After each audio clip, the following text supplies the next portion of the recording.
በረሃባችሁ በፍጹም እንዳትቀልዱ። ምክንያቱም ወደዚህ ረሃብ ወደዚህ መንፈሳዊ ከፍታ ለመምጣት የከፈላችሁት ዋጋ አለ፣ የፈለጋችሁት የእግዚአብሔር ፊት አለ።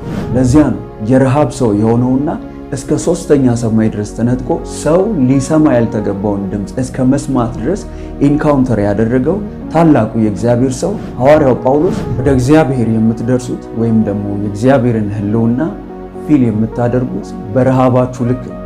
በምድር እየኖረ እያገለገለ እዚህም እዚያም አፖስትል እየተባለ የእግዚአብሔር ሰው እየተባለ የእርሱ ረሃብ ግን ምድር ሳይሆን ሰማይ ነው የሚለው አንድ ነገር ነው። ይሄ ከክርስቶስ ጋር ልኖር እናፍቃለሁ ይላል። ምክንያቱም ከሁሉ ይልቅ እጅግ የሚሻል ነውና ይላል። ዝም ብሎ ሰው መንፈሳዊ ነገር ሊናፍቀው ምድሩን ሊንቅ ምድሩን ሊጠላ በፍጹም አይችልም። በፍጹም ይሄ ሊሆንለት የሚችለው አንድ ሰው ልክ እንደ ጽንስ በውስጣችሁ ላለው ረሃብ በውስጣችሁ ላለው ቅናት እግዚአብሔርን መፈለግ ጌታን መውደድ ልትጠነቀቁ ይገባል። ይህ ሁል ጊዜ በመንፈሳዊ ረሃብ ውስጥ የምትኖሩ ከሆነ በምድር እየኖራችሁ የሚናፍቃችሁ መጨረስና ከጌታ ጋር መኖር ነው። ምድሩን ትንቁታላችሁ፣ ነፍሳችሁ ሰማያዊውን ነገር ትናፍቃለች። ከጌታ ጋር መኖር ፊቱን ማየት ይሄ ነው የሚሆነው ናፍቆት። ሰይጣን ከተነቃቃ መንፈሳዊ ሕይወት ሊያወጣችሁ ሲፈልግ የሚሰራው እንደገና ጥማት ትላንት ምንም እንዳላየ። በዚህ ቪዲዮ ሁል ጊዜ በተነቃቃ መንፈሳዊ ሕይወት ለመቀጠል ምን ማድረግ እንዳለባችሁ አስተምራችኋለሁ። እስከ ቪዲዮ ፍጻሜ ከቆያችሁ ደግሞ ሰይጣን በተነቃቃ መንፈሳዊ ሕይወት እንዳትቀጥሉ የሚያደርጋቸውን ነገሮች የማሳያችሁ ይሆናል። ስለዚህ ቪዲዮ እስከ መጨረሻ በትኩረት ተከታተሉ። ይሄ ቪዲዮ እጅግ በጣም የሚጠቅም ስለሆነ ሁላችሁም እንደተለመደው ቪዲዮውን ስትጀምሩ ላይክ በማድረግ ጀምሩ። እናንተ ላይክ ስታደርጉ ዩቲዩብ ይህን ቪዲዮ ለብዙዎች ያደርሰዋል። ስለዚህ ሁላችሁም ላይክ በማድረግ ጀምሩ። አሁን በቀጥታ ወደ ቪዲዮ እንለፍ። እሺ፣ ሁል ጊዜ በተነቃቃ መንፈሳዊ ሕይወት ለመቀጠል ማድረግ ያለብን አንዳንድ ነገሮች አሉ። ከነዚያም መካከል ዛሬ አንደኛውን የምናይ ይሆናል። ያም ረሃብን ማስጠበቅ ነው። በመጀመሪያ ረሃብ ምንድን ነው የሚለውን እንመልከት። ረሃብ ማለት በፍጹም ልብ እግዚአብሔርን መሻት ማለት ነው። ረሃብን ማስጠበቅ የምንለው ነገር ነፍሳችን ሁል ጊዜም በፍጹም ልቧ እግዚአብሔርን በመፈለግ እንድትኖር ማስቻል ማለት ነው። ወደ እግዚአብሔር የምትደርሱት ወይም ደግሞ የእግዚአብሔርን ሕልውና ፊል የምታደርጉት በረሃባችሁ ልክ ነው። ለዛ ነው መጽሐፍ ቅዱሳችን በትንቢተ ኤርምያስ ምዕራፍ 29 ቁጥር 13 ላይ እናንተ ትሹኛላችሁ በፍጹም ልባችሁም ካሻችሁኝ ታገኙኛላችሁ ብሎ የሚናገረው። ረሃብ የምንለው ነገር እግዚአብሔርን የምናገኝበት መንገድ ነው ማለት ነው።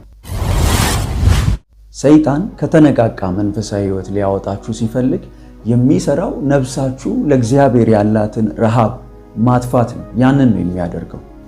ሰይጣን እንዴት ነው ረሃባችንን የሚያሳድደው ወይም ደግሞ ረሃባችንን ለማጥፋት የሚሰራው ካላችሁ በ3 መንገዶች ሰይጣን በውስጣችሁ ያለውን ረሃብ ያሳድዳል ወይም ደግሞ ለማጥፋት ይሰራል። የመጀመሪያው በሰዎች ነው።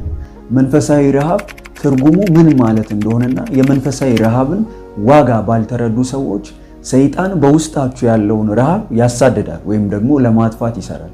እነኚህ ሰዎች የመንፈሳዊ ረሃብ ትርጉሙ ወይም ደግሞ ለመንፈሳዊ ሕይወታችሁ መንፈሳዊ ረሃብ ምን ጥቅም እንዳለው ስላልተረዱ ያንን ስላላወቁ እግዚአብሔርን ስትፈልጉ ነፍሳችሁ ሁል ጊዜ እግዚአብሔርን ስትሻ ሰማያዊውን ነገር ስትናፍቁ ሞኝነት እንደሆነ ይሰማችኋል። ስለዚህ ረሃባችሁን ያክፋፋሉ፣ ያናንቃሉ። ምክንያቱም ለነሱ መንፈሳዊ ረሃብ ሞኝነት ነውና። ሁለተኛው ሰይጣን መንፈሳዊ ረሃባችሁን ለማጥፋት የሚሰራበት መንገድ ሁኔታዎችን ነው የሚጠቀመው።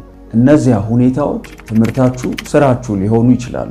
ክላስ እንዲሁም ስራ ከመጀመራችሁ በፊት በሚገርም እግዚአብሔርን መፈለግና ረሃብ ውስጥ ትኖሩ የነበራችሁ ስራ ስትጀምሩ፣ ክላስ ስትጀምሩ መንፈሳዊ ሕይወታችሁ እንደ ሁለተኛ ነገር መቁጠር ትጀምራላችሁ።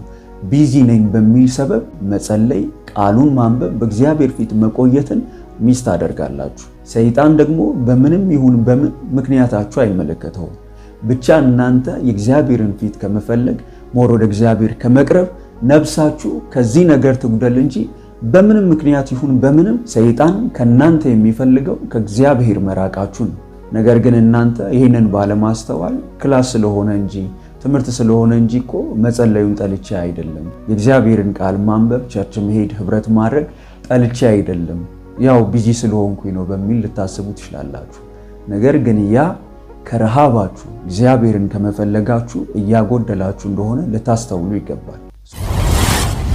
ሶስተኛው የራሳችን የስጋ ድካም ነው።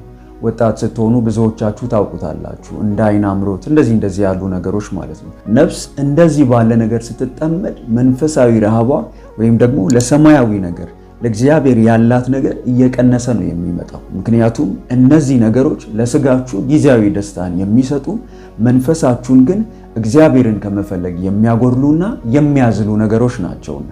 ሌላው ስለ ረሃብ ማወቅ ያለባችሁ ነገር የረሃባችሁ ልክ እግዚአብሔርን የምትወዱበት ልክ ነው፣ ወይም ደግሞ እግዚአብሔርን የምትናፍቁበት ልክ ነው።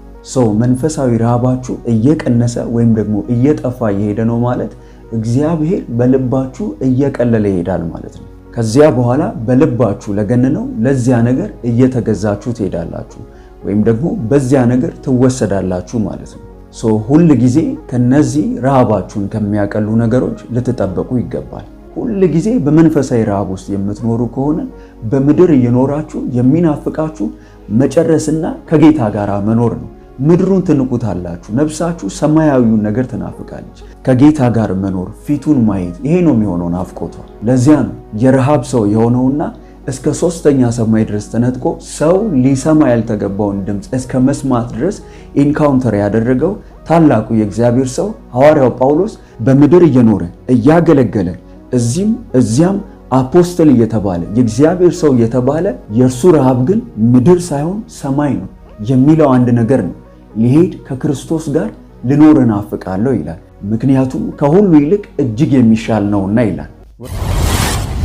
ወገኖቼ በመጨረሻ የምላችሁ አንድ ነገር ነው። በረሃባችሁ በፍጹም እንዳትቀልዱ። ምክንያቱም ወደዚህ ረሃብ ወደዚህ መንፈሳዊ ከፍታ ለመምጣት የከፈላችሁት ዋጋ አለ፣ የፈለጋችሁት የእግዚአብሔር ፊት አለ። አንዳንዶቻችሁ በብዙ ጾም ጸሎት ነው ይሄ በውስጣችሁ ያለው እግዚአብሔርን የመፈለግ ረሃብ የተሰራው። እንዲሁ እንደቀላል እንደዚህ ነፍሳችሁ ጌታን ወደ ማለት ህይወት እንዳልመጣች ልታውቁ ይገባል። የከፈላችሁት ዋጋ አለ። ዝም ብሎ ሰው መንፈሳዊ ነገር ሊናፍቀው ምድሩን ሊንቅ ምድሩን ሊጠላ በፍጹም አይችልም። በፍጹም ይሄ ሊሆንለት የሚችለው አንድ ሰው መንፈስ ቅዱስ በውስጡ ሲያድርና ራሱን ለዚህ ለመንፈስ ቅዱስ አገዛዝ አሳልፎ ሲሰጥ፣ ሁል ጊዜ ከእግዚአብሔር ጋር ጊዜ ሲኖረው፣ የእግዚአብሔርን ፊት ሲፈልግ፣ ሁል ጊዜ ከእግዚአብሔር ጋር ቆይታ ሲኖረው ያ ሰው ነው መንፈሳዊ ነገር ረሃቡ የሚሆነው ናፍቆቱ የሚሆነው ምድርን ሊንቅ የሚችለው። ለዚህ በውስጣችሁ ላለው መንፈሳዊ ረሃብ ዋጋ ስጡ። እጅግ በጣም ልትጠነቀቁለት ዋጋ ልትሰጡ ይገባል። ተወዳጆች እጅግ በጣም ልትጠነቀቁለት ይገባል። ሰዎች ሊያናንቁት፣ ሰዎች ሊገፉት ይችላሉ አስቀድሜ እንዳልኳችሁ። እናንተ ግን ልትጠነቀቁለት ይገባል። ልክ እንደ ጽንስ በውስጣችሁ ላለው ረሃብ በውስጣችሁ ላለው ቅናት እግዚአብሔርን መፈለግ ጌታን መውደድ ልትጠነቀቁ ይገባል። ይሄ ቅናት፣ ይሄ ረሃብ፣ ይሄ እግዚአብሔርን መፈለግ፣ ይሄ ጌታን መውደድ ከውስጣችሁ እንዳይጠፋ ሁል ጊዜ አብዝታችሁ ልትጠነቀቁ ይገባል። ተወዳጆች እንግዲህ የዛሬው ቪዲዮ ይህንን ይመስል ነበር። ከዚህ ቪዲዮ ብዙ እንደተማራችሁ ተስፋ አደርጋለሁ። እስኪ ከዚህ ቪዲዮ የተማራችሁትን በዚህ ቪዲዮ በኮመንት መስጫው ቦታ ላይ አስቀምጡልኝ፣ እኔ አየዋለሁ። ተሳትፏችሁን በዛ አሳዩ። ተባረኩልኝ፣ ወዳችኋለሁ። እስካሁን ድረስ ቪዲዮውን ላይክ ሳታደርጉ ከሆነ እያያችሁ ያላችሁት ሁላችሁም ቪዲዮውን ላይክ አድርጉ። አስቀድሜ እንዳልኳችሁ እናንተ ላይክ ስታደርጉ ዩቲዩብ ይህን ቪዲዮ ለብዙዎች ያደርሰዋል። ቪዲዮ መጀመሪያ ላይ እንዳልኳችሁ በተነቃቃ መንፈሳዊ ህይወት ለመቀጠል ልታደርጓቸው የሚገቡ ብዙ ነገሮች አሉ። ዛሬ አንደኛውን ረሃብን ማስቀጠል በሚል ርዕስ አይተናል። ከዚህ የሚቀጥሉ ሁል ጊዜ በተነቃቃ መንፈሳዊ ህይወት እግዚአብሔርን በመፈለግ ህይወት ውስጥ እንድትቀጥሉ የሚያደርጓችሁ ሚስጥሮች አሉ። በቀጣይ እነዚህን ቀሪዎቹን ማለት ነው አንድ በአንድ ዲቴል እንድናይ የምትፈልጉ ከሆነ በዚህ ቪዲዮ በኮመንት ማስቀመጫው ቦታ ላይ ይቀጥል ያላችሁ ጻፉልኝ። ያንን አይቼ ይህንን ቪዲዮ ከምታዩ መካከል 50 ሰዎች ሚኒመም እንፈልጋለን ይቀጥል ብላችሁ በኮመንት ማስቀመጫው ላይ የምታስቀምጡ ከሆነ ከዚህ የሚቀጥሉትን እኔም በህይወቴ ያየኋቸውን ለኔ መንፈሳዊ ህይወት የረዱኝን እንድቀጥል በመንፈሳዊ ህይወቴ እየተቀጣጠልኩ እግዚአብሔርን በመፈለግ በመነቃቃት እንድቀጥል የረዱኝን ሐሳቦች በቀጣይ ይዤላችሁ የምመጣ ይሆናል። ስለዚህ የምትፈልጉ ከሆነ በኮሜንት ማስቀመጫው ቦታ ላይ ይቀጥል ያላችሁ ቢያንስ 50 ሰው እንደሚፈልግ እንዲያሳየኝ ይፈልጋል። ተባረኩልኝ፣ ወዳችኋለሁ። እኔ ወንድማችሁ መልካሙ ጌታ ነበርኩኝ። ቻናል ሆሊ ቲዩብ ኢትዮጵያ ነው።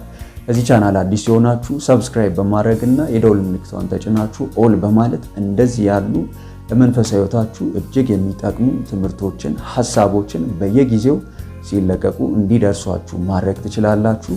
ከትምህርት ባለፈ ዝማሬ፣ ጸሎት በየጊዜው የሚለቀቅ ይሆናል። ስለዚህ ቤተሰብ ሁኑ። ወዳችኋለሁ። በዚህ ቪዲዮ መጨረሻ ላይ ኢንድ ስክሪን ላይ ያስቀምጥኳቸው ለመንፈሳዊ ሕይወታችሁ እጅግ የሚጠቅሙ ትምህርቶች አሉ።